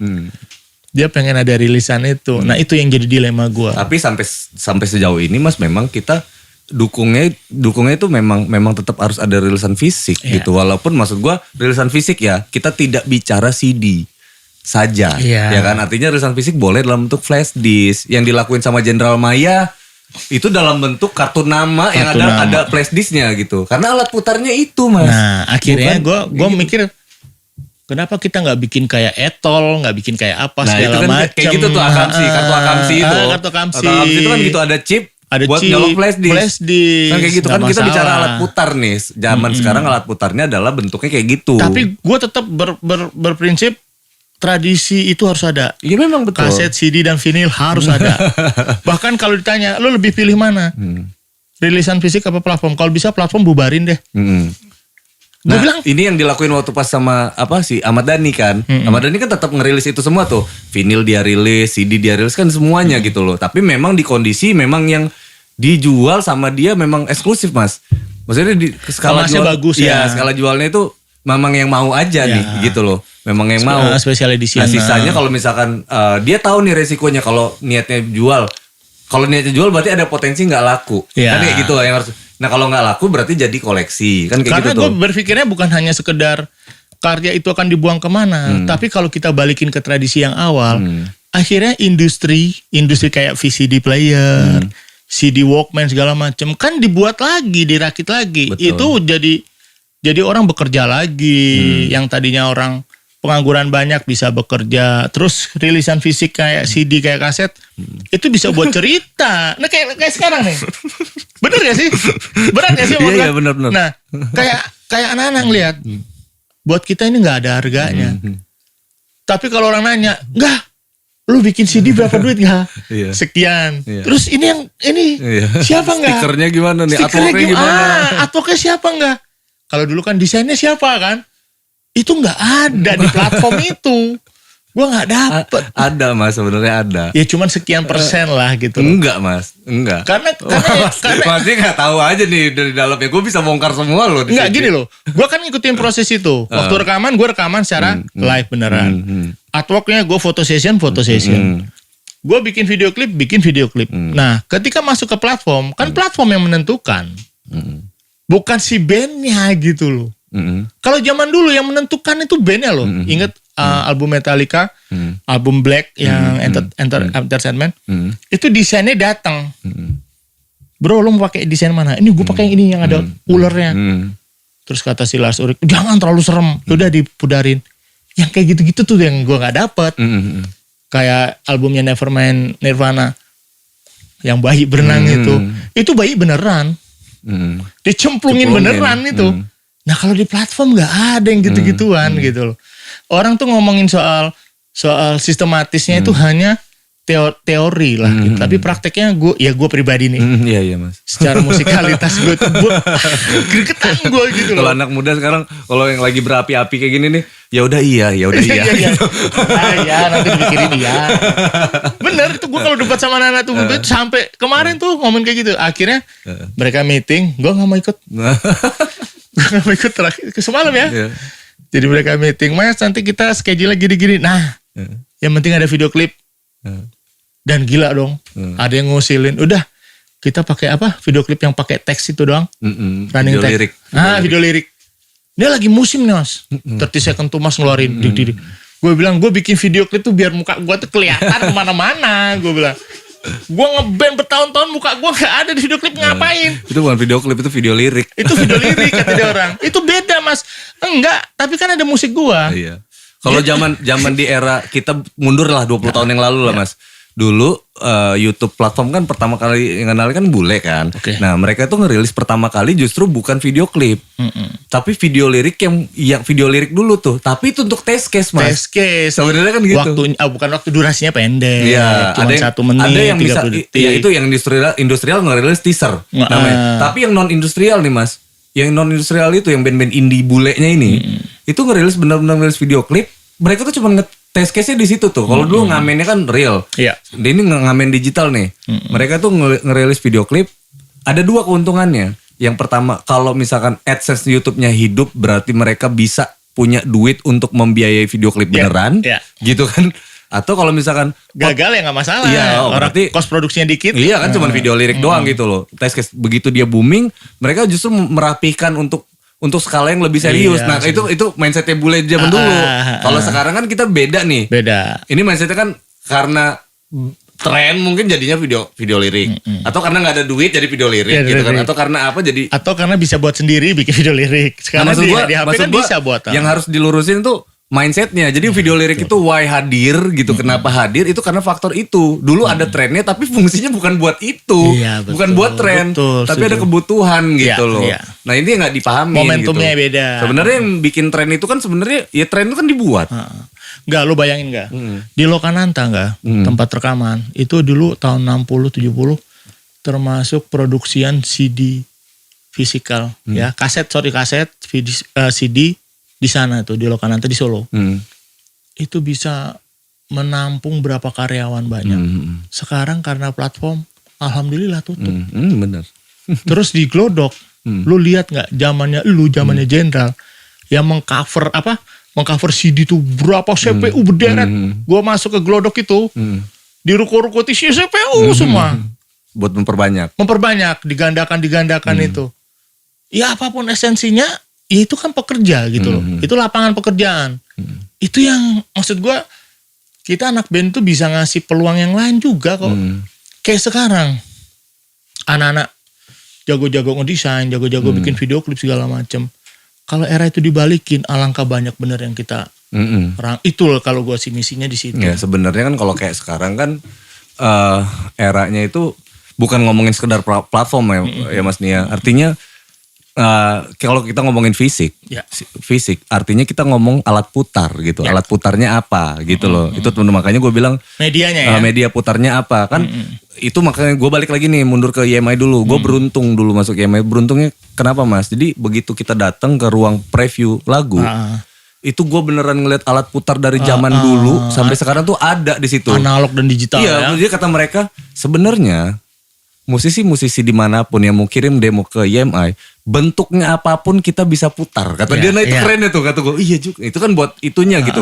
Tapi kan kenapa disaksikan begini? Karena biar tahu sejarah alat putar gitu maksudnya. Betul. Zaman dulu begini, sekarang alat putarnya segini, begini. Ini kan teknologi mas. Nah kalau ngomongin teknologi berarti nih, kita itu ada di era, gue dulu kan pernah 1 tahun kerja di Telkom mas. Oke. Nah ini gue petik pelajaran dari situ nih mas. Yang esensi gue 1 tahun kerja di menara multimedia, Kebon Sirih tuh gue di situ tuh. Oke. Di situ gue kerja tuh. Mereka bilang, ini kan bicara teknologi kan. Oke, ya. Mereka bilang, Angga, kita hidup di era transisi. Kata mereka gitu. Itu milenium berarti? Iya, era transisi. Era transisi. Ngomongnya gitu ya, kita gak ngomong milenium atau gimana. Eranya transisi gitu. Transisi dari, maksudnya gini, transisi dari hal-hal yang sifatnya manual menuju ke kemajuan teknologi. Bukan ngomongin digital doang mas. Ini kemajuan teknologi kayak masak nasi aja kan teknologi tuh. Jadi microwave doang. Itu kan teknologi nyebutnya. Ya kan era teknologi mereka sebutnya gitu. Nah apa itu transisi enggak? Apa bang? Gue kan gue gak ngerti. Gue anak band. Transisi adalah era di mana maju pasti, mundur nggak mungkin nggak gitu. Harus maju ke depan. Iya. Pilihannya gitu. Era di mana maju pasti, mundur nggak mungkin. Okay. Nah sampelnya kayak gitu. Sampelnya ngomongin masalah, ini nggak ngomongin musik ya mas. Kalau dulu sampelnya dulu mereka sampelinnya dulu soal wesel dan mesin ATM. Iya. Ya kan perlawanan orang dulu terhadap mesin ATM. Kayak apa sih dulu? Itu 1 orang diketawain belum mesin ATM tuh dirampok orang dan lain-lain segala macam. Riskan sekali gitu kan. Artinya karena memang orang ini kan pelayanan, orang ini kan ada jam kantor lah, ada jam ini itu pelayanan, kan mereka fokusnya di situ tuh. Akhirnya terjadi perlawanan yang banyak nih. Debat ya. Nah sekarang kita fakta yang kita sajiin sekarang itu kan akhirnya pihak-pihak penyelenggara mesin itu mengakomodir itu kan. Kalau dibobol orang gimana, berarti harus ada keamanan ya kan. Kalau di bagaimana berarti ada harus begini, harus begini. Nah sekarang udah terjadi nih nggak mesin ATM. Sekarang udah berubah nih jadi internet banking ya kan. Mesin ATM. Orang-orang yang udah menggunakan, yang orang-orang ngata-ngatain wesel, ya ngatain mesin ATM tadi udah menggunakan itu semua. Suruh mereka balik ke wesel. Mau nggak? Gue yakin nggak ada yang mau. Kayak gitu tuh faktanya. Nah artinya ngomongin masalah ini kan ngomongin sama-sama fisik nih mas. Mindset. Ya kan sama-sama fisik nih. Kita nggak ngomongin internet banking atau mobile banking nih ya kan. Yang sekarang era sekarang mau nggak mau suka nggak suka kita bilang era digital. Cashless kita nyebutnya. Cashless, ya. Kita tuh nggak bawa uang cash. Uang itu dalam bentuk angka sekarang itu mas. Digit. Ya kan digit ya kan. Dalam bentuk itu. Kita nggak bawa cash. Nah itu kita nggak ngomong situ dulu ya. Kita ngomong bentuk fisiknya nih. Ada uang fisik yang nggak terjadi di situ tuh. Ini kan alatnya. Artinya semuanya itu kan kemasan. Berarti ke depannya itu kita tinggal mikirin bagaimana, kayak kalau ngomongin musik berarti alat putarnya dulu kaset ya kan? CD player atau apa. Pita dari gede berubah jadi pita kecil kan gini. DAW segala itu macem. Teknologi dong ya kan. Berubah lagi ke alat putar CD. CD vinyl yang segede gaban itu jadi kecil, jadi tadinya pakai jarum, ini jadi pakai optik. Ada optik ya. Ya kan jadinya kecil nih segini. Ya kan si optik membaca itu ya kan, baca data yang disimpan ke dalam situ. Teknologi tuh dari segede gini jadi segede gini. Bentuknya gitu nih. Sekarang berubah lagi ke flash disk ya kan. Tinggal kemasan flash disk yang aneh-aneh nih ya kan. Ada gantungan kunci lah. Makanya tuh. Pertanyaan gue kan kita tuh hidup di dunia mana gitu loh. Maksud gue gak apa-apa sistem itu tetap berjalan. Yang digital, yang teknologi. Tapi mendigitalinnya tuh jangan semuanya melalui digital.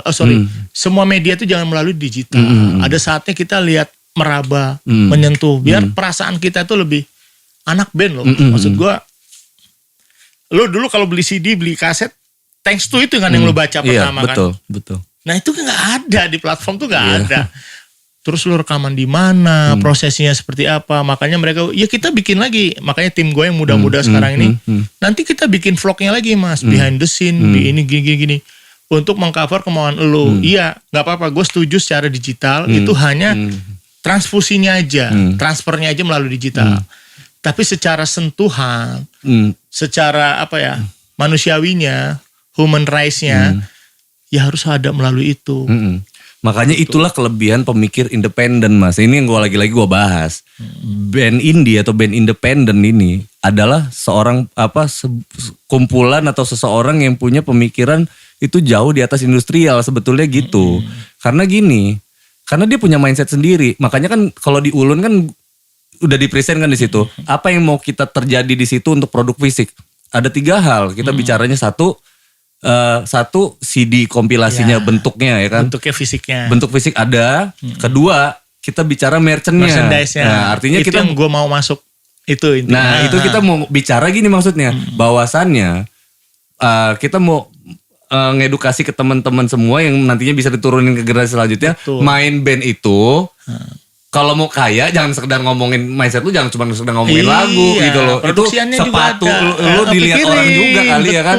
Itu rambut lu kalau keren orang ngeliatnya pakai pomade apa, pakai sampo apa kan kayak gitu tuh. Betul, banyak Kan celah yang lain. Banyak celah nih, artinya gitu tuh. Nah, kita sampelnya itu dulu deh. Yang paling mudah kan baju misalkan gitu ya. Itu yang paling mudah.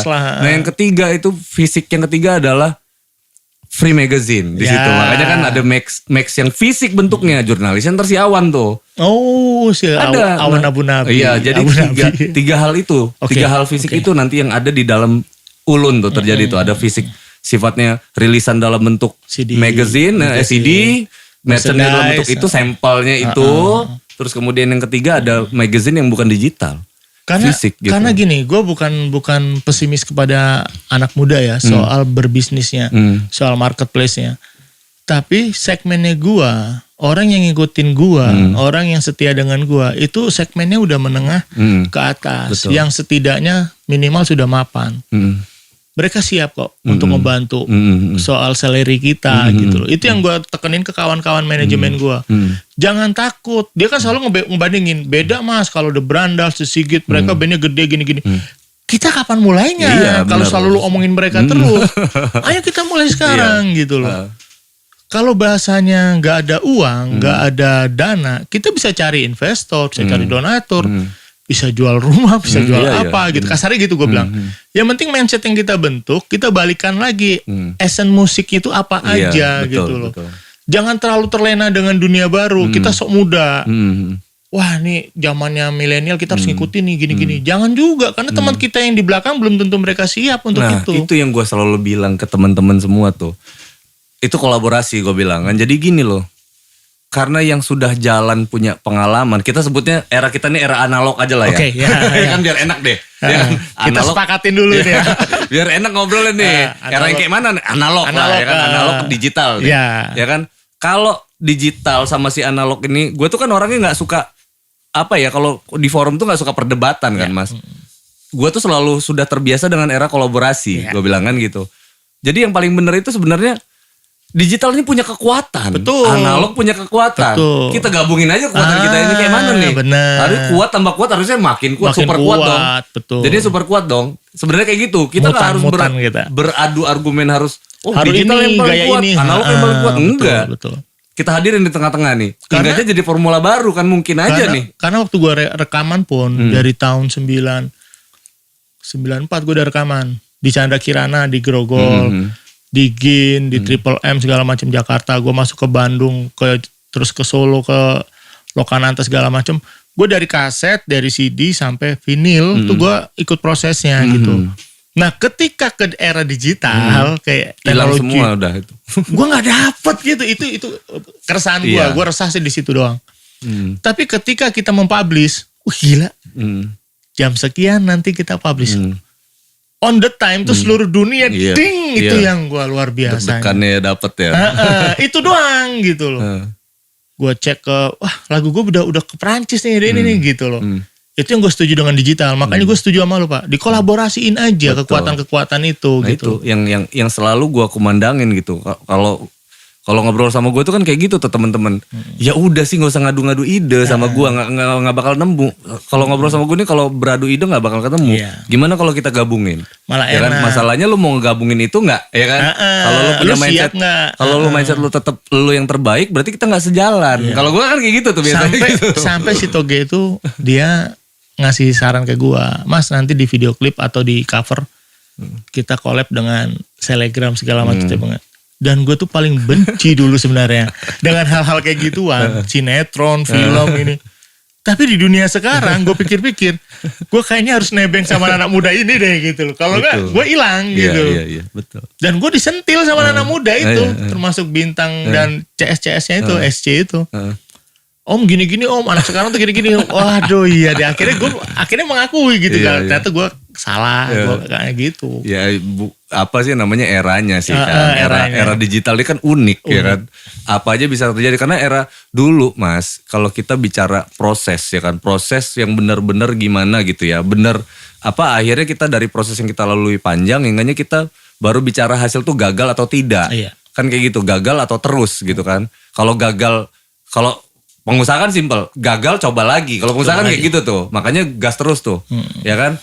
Kalau dia berhasil berarti beruntung ya kan, tinggal lanjutin terusin aja, ya kan. Kalau sekarang itu kita mengenal dengan istilah viral. Iya, diviralkan atau ya kan? memviralkan. Nasib seorang manusia itu akan berubah dalam detik ketiga misalkan dari sekarang nih kan. Tiba-tiba kita nggak pernah tahu tuh, karena memang digital yang mampu mengakomodir itu. Kita nggak bisa ngelawan itu tuh. Betul. Dan ya kan? Digital itu yang bisa bikin kesempatan kedua, ketiga. Iya, betul. Di zamannya gue dulu analog, kesempatan cuma sekali. Selesai udah. Sekarang kenapa gue bilang ada kesempatan kedua ketiga, ada nyawa kedua ketiga?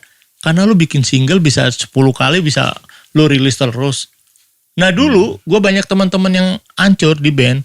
Begitu album kedua mereka gagal, selesai udah. Nah digital itu Mas, ternyata ngajarin kita bermusik untuk tidak baper gitu loh. Karena yang berkembang saat ini adalah, lu lihat dong semua anak-anak indie. Ya. Iya dong. Paham. Iya dong. Setuju. Anak-anak indie berangkatnya dari mana? Nggak kok anak-anak indie yang justru berjalan di permukaan digital ini. Padahal mereka tuh sebenarnya independen kan, tidak ada di industri, tidak ada di permukaan industri. Mereka di bawah industri, tapi justru mereka yang terlihat. Kan ini aneh yang kan? Kuat. Itu viral tadi. Ya tadi kan gitu. Jadi gue bilang sih sederhana jawabannya. Anak-anak indie nih, gue kan pernah jadi anak indie nih. Gue dulu berkarya, gue tuh nggak pakai mikir, nggak pakai yang namanya bagaimana harus bagaimana. Gak ada target, gak ada apa. Cuman bikin karya doang yang ada di kepala gue tuh, bikin gimana caranya kenalan, bikin gimana caranya bikin aja terus. Nggak orang nggak suka nggak apa-apa. Nating tulus. Nggak terkenal nggak apa-apa. Nggak apa-apa. Nating tulus. Nah itu yang dipunyai anak band, independen. Kenapa yang industrial lemah? Karena mereka coba gagal baper, gagal baper. Akhirnya tumpang semua kata gue kan. Nah itu aja gue bilang. Ini jadi ngajarin seperti itu. Balik lagi nih, kita harus balik ke zaman itu, ngenolin, maksudnya gaya movement kita dulu itu ternyata kepake di zaman sekarang gitu. Kita tongolin lagi semangatnya. Semangat yang kayak gitu tuh. Nah yang dulu itu yang nggak dipunyain anak sekarang gue bilang kan. Karena mungkin juga karena pengalaman waktu juga kali. Dulu kan kita ditempa, lu kalau pengen manggung lu harus nyari. Sekarang enggak. Lu gak usah nyari-nyari, buka aja YouTube, buka aja Spotify, buka aja bla bla bla bla, ketik aja band Lampung. Itu keluar semua di situ, berat. Kita dulu enggak. Makanya gue dulu ngomong kan baru kemarin tuh rilis Rian tuh. Oh iya. Rian gue bilang, "Bang, gue bilang kan, gue CD aja minjem sama lu," gue bilang. CD Resekian aja gue minjem sama lu yang original itu. Gue bilang, betul. Dulu kalau lo melihat band tuh hebat atau enggak tuh dari literasi lagunya. Salah satunya yaitu band-band Indonesia dulu awal-awal tuh dia CD susah nyari kaset. Gue tuh dulu sampai pesen di AI. Betul. Ya. Itu 2-3 bulan. Iya. Gue alhamdulillah gue suka langganan majalah-majalah luar kan. Kayak misalnya dulu band-band rock dulu tuh keluar rilis gitu ya.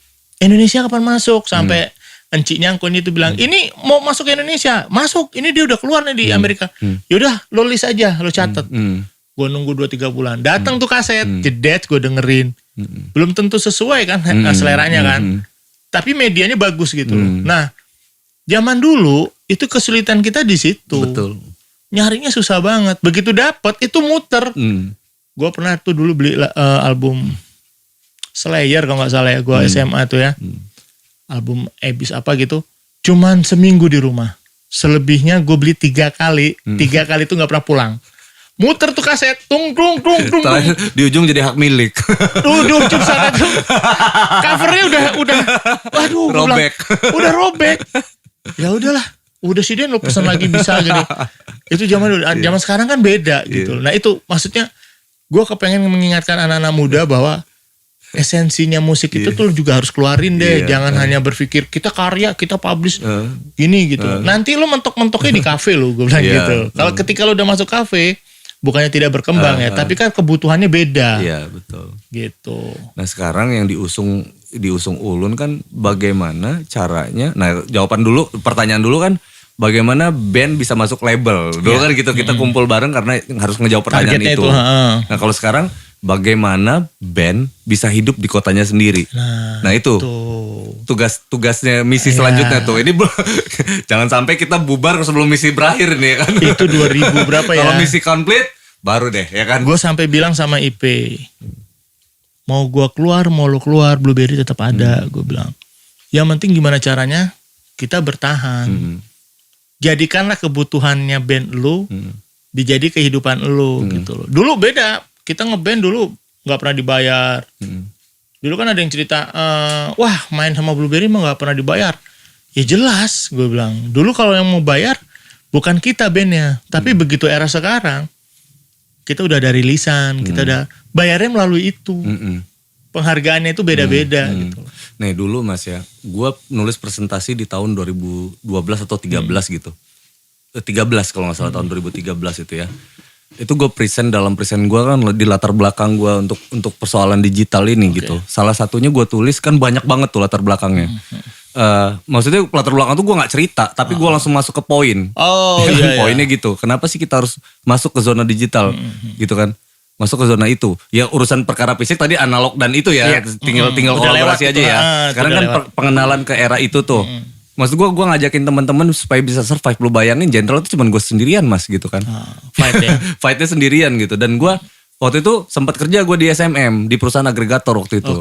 Nah gue beruntung lagi tuh. Jadi gue mengenal dunia itu dengan sebenarnya gitu. Ada mereka akhirnya ya? Iya mereka rilis fisik Mas. Karena gini yang gue tahu nih. Akhirnya CD standar CD internasional itu Mas, itu pesennya di kantor gua di SMM itu. Produksiannya di situ ya. Karena ternyata harus standar PT Philips. Gitu. Standar CD yang harus beredar yang industrial pakai itu harus gitu. Karena apa? Karena dia punya tingkat kalau kelempar geseknya dia nggak yang kayak gimana gitu. Ada anti goresnya lah atau ada apalah bahasanya gitu. Pokoknya harus standar industrial kayak gitu yang memang udah diukur lah gitu sama mereka. Dan rilis tetap rilis fisik. Dari mana aja nih? Gue tahu peta rilis itu tadi tuh Jawa Timur nggak? Ya kan di ini. Di sana dangdut produksi. Ya akhirnya kan namanya industri kan kayak gitu. Ya. Tapi memang poin soal digitalnya emang harus di campaign nih nggak kata mereka kan. Nah, ya udah gue bikin presentasi soal itu tuh Mas. Jadi salah satunya nih isi latar belakang gue tuh halaman 1 itu tuh bahwasannya bermusik mindset orang dulu ya kan. Bermusik harus ke Jakarta ya kan. Yang kedua banyak temen-temen, ini kan gue bicara pengalaman gue nih. Banyak temen-temen putus sekolah ya kan. Putus sekolah akibat bermusik. Ya kan, meninggalkan banyak temen-temen jauh dari orang tuanya, keluarganya, istrinya, anaknya gitu. Karena bermain musik. Itu gue banyak yang kayak gimana gue. Nah sekarang gitu. Nah itu miris gitu. Digital mampu mengakomodir itu gitu. Bahwasanya bermusik tidak harus ke Jakarta, bermusik harus gimana. Poinnya di situ yang brand besarnya adalah bukan kita ada di sini nih saat ini, tapi brand besar di situ kerangka pikir gue adalah nanti apa yang terjadi sama anak kita ya kan. Sedih nggak lo kalau lo ditinggalin anak lo, ya kan? Sedih nggak lo anak lo merantau? Apa yang lo rasain orang tua lo dulu ya kan? Terus sedih nggak lo kalau anak lo lebih milih musik daripada sekolahan? Lu sedih tuh kan? Nah sekarang gimana caranya nih kita bisa nyari solusi selarasnya. Ya kan anak kita bisa sekolah, bisa di rumah aja tapi bisa main musik, bisa bikin karya, bisa terkenal, bisa banyak duit. Nah gimana tuh? Nah, ya kan? Nah itu yang harus dipikirin tuh. Betul. Makanya gue sangat setuju dengan digital tuh salah satunya. Waktu gue rekaman di album pertama, ada 13 lagu itu programnya masih WMA. Windows Media Audio. Itu anak gue tuh bingung, dia kan pakai Mac kan. Pak gak bisa diputer, mati loh gue bilang. Itu tuh aset itu. Filenya beda ya. Gue udah panik duluan. Wah, pantesan gak bisa diputer di mana-mana ngeheng. Coba tak ganti aplikasinya, dirubah sama dia. Bisa akhirnya. Nah itu gue, wah digital nih, teknologi nih. Ternyata bisa transfer gitu. Nah akhirnya juga gue kan ngambil kesimpulan bahwa anak sekarang pun juga harus dikasih tahu kayak yang lo bilang apa sih yang bisa survive, ya kan? Lo bisa kuliah, bisa ngeband, bisa bermain dan tidak dimusuhin sama keluarga. Itu kan tantangan terberat. Iya, makanya kan gue di rumah sekalipun Mas, itu gue benar-benar ngebuktiin ke orang tua gue Mas, ya kan. Gue main musik, Angga beli gitar, dari gitar nih Angga bisa beli motor, beli mobil, beli rumah. Ya. Istri, anak itu aman, ya kan, makan semuanya, gak usah khawatir. Sekolah, gue sekolah S2 itu musik yang biayain tuh, itu gitar tuh yang biayain S2 Angga tuh. Gitu kan, walaupun komplain apa lagi ya kan? Walaupun kadang-kadang mindsetnya mereka beda. Bahwasannya kerja adalah PNS. Iya, harus status. Itu. Harus ada sertifikat yang bisa digadein ke bank kali ya. Emang iya sih. Emang iya sih. Kita juga mau gadein apa juga bingung ya kan. Makanya musik sekarang itu juga harus gue bilang sama kawan-kawan, kenapa harus rilis? Karena yang beli kita tuh menengah ke atas. Usianya udah 40-50. Kalau dia di PNS itu minimal udah kepala bidang dong, kabit, kasub segala macam. Bahkan ada yang wali kota, gubernur. Itu kan bisa mensupport kita. Iya, betul. Gitu loh. Masa sih dia ngeluarin duit 100-200 ribu gak mau. Bener. Gitu kan. Nah kalau di platform, dia buka Spotify, dia langganannya pakai kuota. Semua musik dia bisa denger, tapi gak bisa beli kaset kita, karya kita. Terus yang kedua, soal karya gue bilang. Di platform kayaknya gue bikin susah-susah karya, yang ngamanin mereka, gue nggak ngerti nih. Di platformnya orang negro kah, orang Jepang kah? Yang gue tahu cuma tulisannya doang, perusahaan doang. Tapi kan kalau misalnya di Haki atau apa kan kita ketemu tuh sama manusianya. Saya manajernya, saya komisaris, saya apa. Nanti lagu kamu karyanya tak simpen, kamu dapat sekian persen atau apalah prosesnya. Nah itu yang nggak ada. Aduh Mas Nini nggak ada di grup Ulun ya, nggak ada di Mas P doang ya ada di grupnya. Nggak ada. Gue nggak ngerti. Oh oke. Jadi gini Mas, emang bener itu yang lu maksud tadi sebenarnya udah ada solusinya. Nah sebenarnya ini gini. Gue nggak tahu. Jadi gini, kita petain dulu lah ya. Okay. Kita ngobrolnya kalau nggak fair kalau kita nggak baca peta musik industri saat ini tuh di apa. Kalau dulu kan musik industri tuh ini label, ini kita. Ya. Ya kan. Ini Rekanan label. Ya. Zaman dulu ya. Zaman dulu ya. Awal ya. Ini label, ini kita. Apa yang dijual label? Retail kan. Iya. Fisik kan jualannya kan. Abis itu sisanya tinggal kita diarahin misalkan kayak Denny cocok untuk jadi model kaos ini misalkan gitu ya, atau bisa ini band yang mengelolanya gitu tuh di luar sekedar karya ya, di luar mekanikal. Performingnya kan mereka olah juga tuh. Ya kan performingnya mereka olah, dari panggungnya apanya kan diolah semua tuh. Hingganya jadinya fungsinya cuman sekedar label dan artis dulu gitu. Saat ini kan peta itu berubah Mas. Oke. Bukan berubah, bertambah. Bertambah. Jadi raja di rajanya sekarang industrial itu di atasnya label ini label akhirnya ini bertambah ya. Label akhirnya bermitra sama 2 perusahaan. Nama perusahaannya adalah manajemen artis dan publishing. Publishing, iya. Oke, publishing ini perusahaan penerbit kan? Iya. Penerbit buku, penerbit betul. Karya, penerbit karya. Oke. Yang inilah, nyebarin lah. Ya, artinya kita bicara tadi sektornya adalah karya. Yang diurus sama si perusahaan publishing adalah karyanya. Karyanya. Bukan orangnya. Bukan orangnya, betul. Ya kan? Betul. Makanya bentuk karya. Makanya ada perusahaan manajemen artis. Betul. Artis ini yang diurus adalah orangnya. Manusianya, ya. Bukan karyanya. Betul. Gitu kan. Akhirnya 2 nih. Ada mekanikal, ada performing kan. Artinya sebenarnya 2 perusahaan ini kan jadi berhubungan. Sinergi kan. Jadi yang ini ngontrak lagunya, yang ini ngontrak orangnya. Beda. Ya kan. Jadi boleh lagunya aja deh. Orangnya sibuk semua, berarti nggak perlu ini, gitu kan? Atau lagunya aja deh, kita bisa manage sendiri, berarti nggak perlu ini. Atau kita udah punya ini yang mampu mengakomodir ini semua gitu. Jadi kita nggak perlu ini kan. Saling mengcover. Nah tapi yang kira-kira yang berdiri itu Mas. Nah 1 label, yang kedua artis manajemen, yang ketiga publishing. Bekerja sama dengan siapa? Siapa muara semuanya, ya kan? Nah itu Mas, ada 1 lagi nih. Namanya agregator Mas. Agregator, betul. Nah, agregator inilah. Nah sekarang kan pertanyaan gue gini. Alangkah mudahnya kita jadi agregator. Iya kan? Di dunia sekarang kita bisa menciptakan, meng-create. Lo bisa nyimpen karya lo sama gue. Ya, lo bisa orang-orang lo nitipin ke gue. Nanti gue cariin kerjaan, job, apa maksudnya tour misalnya. Nah permasalahannya adalah ketika si band itu menarik karyanya dia lagi seperti apa? Maksudnya menarik? Misalnya gini, sudah tidak ada kerjasama atau nanti band itu bubar, kan hak ciptanya misalnya punya lu nih. Lu mau ngambil karya lu tuh gimana teknisnya? Sama publishing. Sama si aligator itu. Agregator. Agregator. Nah, agregator ini fungsinya dia tuh gini. Nah ini nggak diketahui ya. Jadi kan mafia yang terjadi ini kan ada mafia label. Ya. Ini oknum ya kita bicaranya ya, bukan secara keseluruhan. Ini global ya. aja, kita bicara global, nggak ada oknum maksud ya. apa-apa. Artinya ada mafia artis manajemen, ada mafia publishing. Ya. Ya kan. Hingganya nih gimana caranya nih talent jangan sampai tahu ke agregat. Agregator dalam itu siapa orangnya? Apa yang dilakukan agregat? Agregat apa yang dia punya sehingga dia mampu merajai industri musik dunia. Apa yang dia punya kan gitu. Hingganya kita nggak boleh tahu nih. Boleh tahu. Yang lo bilang tadi orangnya yang mana nggak? Jangan sampai masuk situ pokoknya. Jangan sampai ke sini. Karena tahu pasti bypass nih. Ya bahaya itu. Nah kita ngomongin Ulun dulu deh. Ulun harus mampu dari kita ke sini. Harus peer to peer. Ya. Nah itu misinya. Tapi harus head to head ya. Harus head to head ke sini. Kita nggak usah ngelewat, kita nggak bicara ini lagi mas. Ini kan Jakarta tadi kan. Ya ini kan kita nggak tahu nih yang mana-mana nih. Oknum kan. Nah artinya misinya kita adalah itu biar kita bisa hidup di kota kita sendiri mas. Betul. Kita harus melengkahi ini. Hingganya kita bisa masuk ke pasar beneran peer to peer sama ketemu sama ini nih. Karena kan gue pernah discuss sama kawan-kawan yang orang-orang jadul lah angkatan kita lah ya di bawah kita.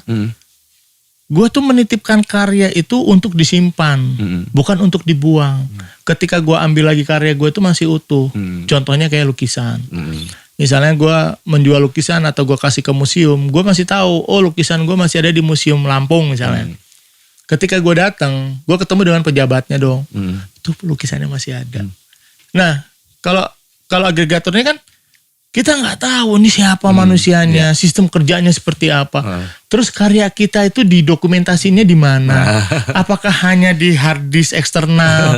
Apakah di CPU? Atau jangan-jangan cuma di HP? iPhone doang nih. Nah, yang Mas Ni, kita tanya satuin frekuensi dulu. Yang Mas Ni tahu agregator itu apa Mas? Apa perusahaan apa? Perusahaan apa yang Mas Ni tahu? Yang dengar dari Bintang deh. Enggak, kalau yang gue tahu. Iya sebenarnya banyak lah ya. Cuman maksud gue lihat esentikanya pada umumnya. Mereka itu kan seperti itu. Kalau misalnya gue ada salah, dikoreksi. Iya benar. Artinya begini gak?